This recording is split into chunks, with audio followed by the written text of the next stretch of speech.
mga kadungganon.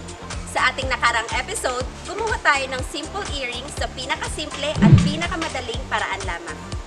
Ngayon naman ay ang karugtong nito at part 2 ng ating DIY episode.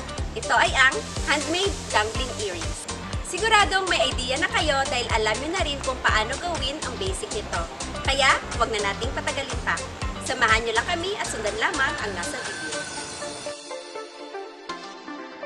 Ihanda ang mga materyales na gagamitin. Kumuha ng pins with hook at ilagay ang maliit na beads.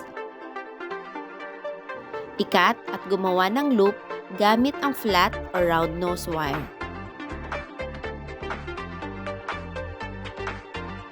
Tandaan na sa paggawa ng simple o single earrings, ang ginagamit ay pins with head at para naman sa dangle earrings ay pins with hook.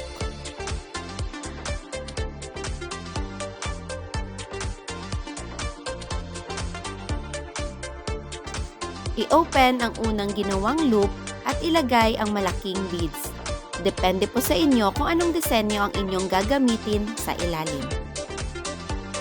Kumuha ulit ng pins with hook at lagyan ng beads. Ikat at gawan ulit ng loop.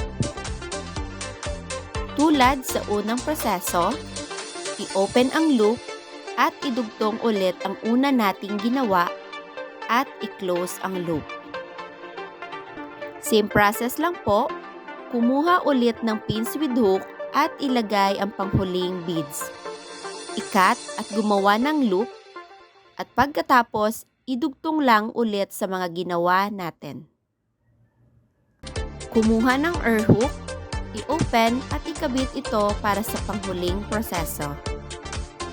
At ito ay tapos na, meron ka ng handmade dangling earrings.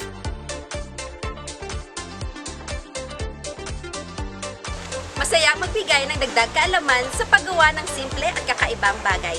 Dahil bukod sa may bago tayong matututunan, nakaka-enjoy pa itong gawin.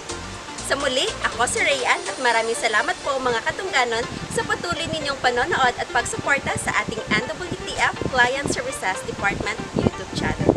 Paalam at see you ulit sa susunod nating DIY episode.